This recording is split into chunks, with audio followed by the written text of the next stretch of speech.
नमस्ते बच्चों, आज हम पढ़ेंगे पाठ 7 सच्चे मित्र। बच्चों, इस पाठ को एक नाटक के रूप में दिया गया है। इस नाटक में 3 पात्र हैं। द्वारपाल अर्थात द्वार का रखवाला, द्वार से आने जाने वालों पर जो निगरानी रखता है।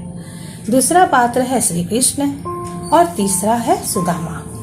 बच्चों, इस पाठ में इन्हीं तीनों पात्रों के बीच हुई बातचीत को दर्शाया गया है। इस पाठ में डालमिया कोर प्रॉमिस के अंतर्गत आप जो मूल्य सीखेंगे वह है खुला विचार यानी ओपन माइंडेडनेस।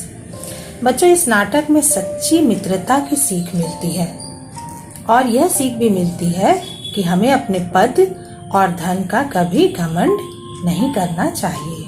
हमारे मन में यह विचार होने चाहिए कि मित्रता के बीच स्वार्थ या धन नहीं आता।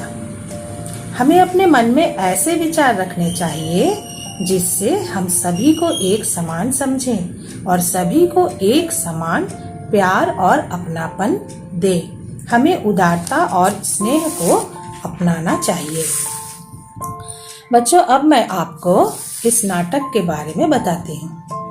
श्री कृष्ण अपने सिंहासन पर बैठे हुए थे और उनके मित्र और उनके मंत्री अपने अपने आसनों पर बैठे हुए थे। तभी द्वारपाल आकर श्री कृष्ण को सुदामा के आने की खबर देता है।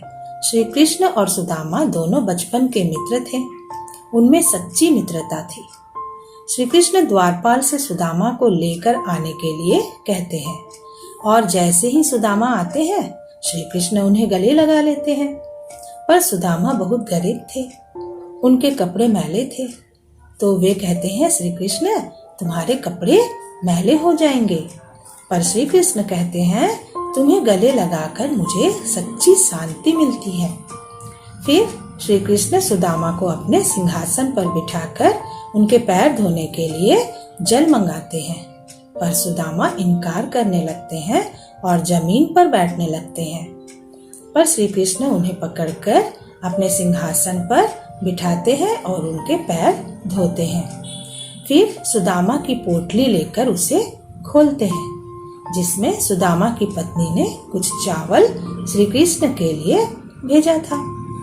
श्री कृष्ण बहुत ही प्रेम से चावल खाते हैं। सुदामा कहते हैं मैं तो सोच रहा था तुम मुझे पहचानोगे कि नहीं। लोग तो निर्धन मित्र को भूल जाते हैं। तो श्री कृष्ण उन्हें अपने गुरु की बातें याद दिलाते हैं कि गुरु ने क्या कहा था।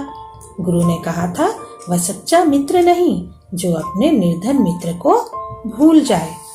अंत में श्री कृष्ण अपने मित्र सुदामा को अपने हाथों से भोजन खिलाते हैं और अपने शयन कक्ष में आराम करवाने के लिए अपनी सेविका से कहते हैं। तो बच्चों, आप समझ गए होंगे श्री कृष्ण राजा बनने के बाद भी अपने बचपन के मित्र गरीब सुदामा को नहीं भूले थे। और जब दोनों कई वर्षों के बाद मिले तो श्री कृष्ण ने अपने निर्धन मित्र सुदामा का पूरा आदर सत्कार किया। इसी तरह बच्चों, आपको भी सच्ची मित्रता निभाने की सीख लेनी चाहिए। धन्यवाद।